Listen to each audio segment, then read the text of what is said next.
Hi friends, నేను మీ కిరణ్. మేడారం జాతర ప్రపంచంలోనే అతిపెద్ద గిరిజన జాతరగా పేరు పొందింది. ఇక్కడ వనదేవతలను దర్శించుకునేందుకు భక్తులు ఎక్కడి నుంచో తరలి వస్తుంటారు. ఈ జాతర తెలంగాణలోని ఉమ్మడి వరంగల్ జిల్లాలో ములుగు ప్రాంతం నుంచి 44 కిలోమీటర్ల దూరంలో తడవాయి మండలంలో మారుమూల అడవి ప్రాంతంలో మేడారం గ్రామం ఉంది. అక్కడ ఈ జాతర జరుగుతుంది. తెలంగాణ రాష్ట్రం ఏర్పడ్డాక 2014లో మేడారం జాతరను ప్రభుత్వం రాష్ట్ర పండుగగా గుర్తించింది. అయితే ఈ మేడారానికి ఇంతటి పేరు ఎందుకు దక్కింది? ఇక్కడ వనదేవతలుగా కొలిచే సమ్మక్క సారలమ్మ ఎవరు? జంపన్నవాగు ప్రాముఖ్యం ఏంటి? అసలు ఈ జాతరను ఇంత వైభవంగా ఎందుకు నిర్వహిస్తారు? ఇలాంటి ఎన్నో విషయాల గురించి ఈ వీడియోలో తెలుసుకుందాం. వీడియోని పూర్తిగా చూడండి, చాలా బాగుంటుంది. వీడియో నచ్చితే కనుక లైక్ చేసి మన ఛానల్ని సబ్స్క్రైబ్ చేసుకోండి. ఇంకా లేట్ చేయకుండా వీడియోలోకి వెళ్ళిపోదామా? Let's start the video.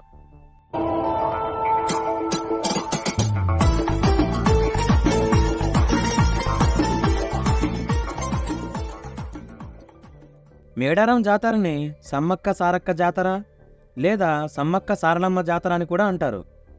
ఈ జాతరని తెలంగాణలో పెద్ద పండుగలా జరుపుకుంటారు.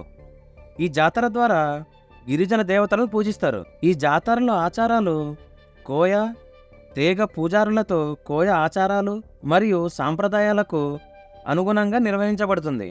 1955వ సంవత్సరం వరకు మేడారం జాతరకు కేవలం 2000 మంది మాత్రమే హాజరయ్యేవారు. ఇందులో 75% కోయ ప్రజలు ఉండేవారు. ప్రస్తుతం 1 కోటికి పైగా భక్తులు మేడారం జాతరకు వెళ్తున్నారు. అయితే ఇందులో కేవలం 2% మాత్రమే కోయ ప్రజలున్నారు. మిగతా భక్తులు దూర ప్రాంతాల నుంచి వస్తారు. అసలు సమ్మక్క సారలమ్మలను వనదేవతలుగా ఎందుకు పూజిస్తారంటే, పూర్వం కోయ దొరలు వేట కోసం అడవికి వెళ్ళినప్పుడు అక్కడ వాళ్ళకి పెద్ద పులుల కాపలా మధ్య ఓ పసిపాప కనిపించింది. ఆ పాపని కోయ దొరలు గుడారానికి తీసుకువెళ్ళి దాచారు. ఆ పాప వాళ్ళ గుడారానికి వచ్చినప్పటి నుంచి అన్ని శుభాలే జరగడంతో కొండదేవతే ఆ రూపంలో ఉందని నమ్మారు. మాఘ శుద్ధ పౌర్ణమి రోజు ఆ పాపకి సమ్మక్క అని పేరు పెట్టారు. సమ్మక్కని ఆ ప్రాంతపు కోయ చక్రవర్తి మేడరాజు పెంచి పెద్ద చేశాడు. సమ్మక్క చేతితో ఇచ్చిన ఆకుపసరు ఎలాంటి రోగమైనా నయం చేసేది.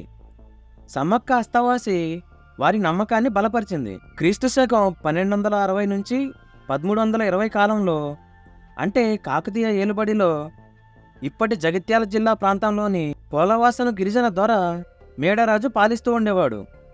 ఇతను తన మేనల్లుడు మేడారం పాలకుడైన పగిడిద్ది రాజుకి ఇచ్చి వివాహం చేశాడు. సమ్మక్క పగిడిద్ద రాజు దంపతులకి సారలమ్మ, నాగులమ్మ, జంపన్న 3 సంతానం కలిగారు.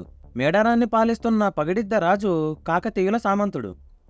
ఆ రోజుల్లో కరువు కాటకాల కారణంగా కొన్నేళ్లపాటు ప్రజలు శిస్తు కట్టలేదు. కాకతీయుల సామంతునిడిగా ఉంటూ శిస్తు కట్టకపోవడం, తన మామ మేడరాజుకు ఆశ్రయం కల్పించడం, కోయ గిరిజనుల్లో విప్లవ భావాలు నూరిపోసి రాజ్యాధికారాన్ని ధిక్కరిస్తున్నాడనే ఆరోపణలతో కాకతీయ సామ్రాజ్యాధినేత ప్రతాపరుద్రుడు పగిడిద్ద రాజుపై సమరశంఖం పూరించాడు. ఇది గమనించిన గిరిజన ప్రజలు ప్రభుత్వంపై తిరగబడేందుకు సిద్ధమయ్యారు. మాఘశుద్ధ పౌర్ణమి రోజున మేడారంపైకి కాకతీయ సేనలు దండెత్తాయి.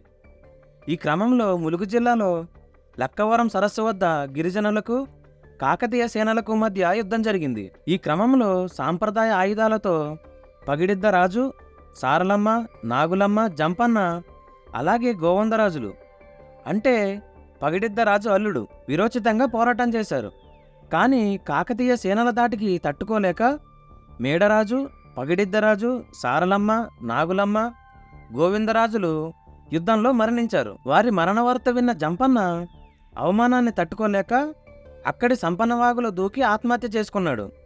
అప్పటినుంచి సంపంగవాగుని జంపన్నవాగుగా పిలుస్తారు. తన కుటుంబం మరణించిందన్న వార్త విన్న సమ్మక్క యుద్ధ రంగానికి వచ్చి కాకతీయ సైనికులపై విరుచుకుపడింది. విరోచితంగా పోరాటం చేసింది. ఆమె వీరత్వం చూసి ప్రతాపరుద్రుడు ఆశ్చర్యపోతాడు. కానీ ఓ కాకతీయ సైనికుడు దొంగచాటుగా సమ్మక్కను బల్లెంతో వెన్నుపోటు పడుస్తాడు. ఆ గాయంతోనే మేడారం గ్రామానికి ఈశాన్యంలో ఉన్న చిలకల గుట్టకు వెళ్ళి ఆమె అదృశ్యమైపోయిందని చెబుతారు. ఆ తర్వాత చెట్టు కింద ఓ పుట్ట దగ్గర ఓ కుంకుమ భరణి కనిపించింది. ఆ తర్వాత తప్పు తెలుసుకున్న ప్రతాపరుద్రుడు సమ్మక్క భక్తుడిగా మారిపోతాడు. అలా కొంతకాలానికి ప్రతాపరుద్రుడు కోయరాజులు కట్టాల్సిన కప్పాన్ని రద్దు చేసి సమ్మక్క భక్తుడై కానుకలు సమర్పించాడు. 2 ఏళ్లకొకసారి జాతర నిర్వహించాలని ఆదేశాలు జారీ చేశాడు. ఈ సమ్మక్క సారలమ్మ జాతర ఇలా మొదలైందని చరిత్రకారులు చెబుతున్నారు. ఈ కుంకుమ బర్నీలనే సమ్మక్కగా భావించి అప్పట్నుంచి 2 ఏళ్లకొకసారి మాఘశుద్ధ పౌర్ణమి రోజున సమ్మక్క సారలమ్మ జాతరను భక్తి శ్రద్ధలతో జరుపుకునే సాంప్రదాయం ఏర్పడింది. ఉమ్మడి వరంగల్ జిల్లాలోని ములుగు కేంద్రం నుంచి 44 కిలోమీటర్ల దూరంలో తడవాయి మండలంలో మారుమూల అడవి ప్రాంతంలో ఈ మేడారం జాతర జరుగుతుంది. కన్నెపల్లి నుంచి మేడారం వరకు సమ్మక్క విగ్రహాన్ని తీసుకొస్తారు. పగిడిద్దరాజు విగ్రహాన్ని పునుగొండ్ల నుంచి మేడారం వరకు తీసుకొస్తారు. 2వ రోజున చిలుకల గుట్టలో కుంకుమ బర్ని రూపంలో ఉన్న సమ్మక్కను గద్దెపై ప్రతిష్ఠిస్తారు.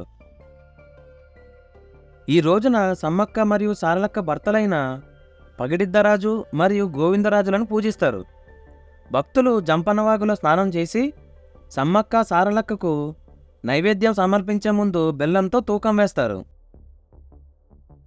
ఈ రోజును తల్లులు వనప్రవేశం అని కూడా అంటారు. కుంకుమ బర్నీలను తిరిగి చిలకల గుట్టకు తీసుకెళ్లి మళ్ళీ వచ్చే జాతర వరకు అక్కడే ఉంచుతారు. అదే రోజు సాయంత్రం ఆవాహన పలికి దేవతలను ఇద్దరిని తిరిగి యుద్ధస్థానానికి తరలిస్తారు. వంశపారంపరంగా వస్తున్న గిరిజనులే పూజారులు కావడం ఈ జాతర ప్రత్యేకత. భక్తులు తమ కోరికలను తీర్చమని అమ్మవార్లకు బంగారం అంటే బెల్లంని నైవేద్యంగా సమర్పించుకుంటారు. సో ఇది ఫ్రెండ్స్, తెలంగాణలోని మేడారం జాతరకు ఉన్న విశిష్టత. ఈ వీడియో మీకు నచ్చిందని అనుకుంటున్నాను. ఈ వీడియో కనుక మీకు నచ్చినట్టయితే వీడియోని లైక్ చేయండి, అలాగే మీ ఫ్రెండ్స్ అండ్ ఫ్యామిలీ మెంబర్స్కి షేర్ చేయండి. ఇలాంటి మరెన్నో ఇంట్రెస్టింగ్ ఇన్ఫర్మేటివ్ వీడియోస్ కోసం మన ఛానల్ని సబ్స్క్రైబ్ చేసుకోండి. నెక్స్ట్ మరో ఇంట్రెస్టింగ్ వీడియోతో మళ్ళీ కలుద్దాం. జై హింద్.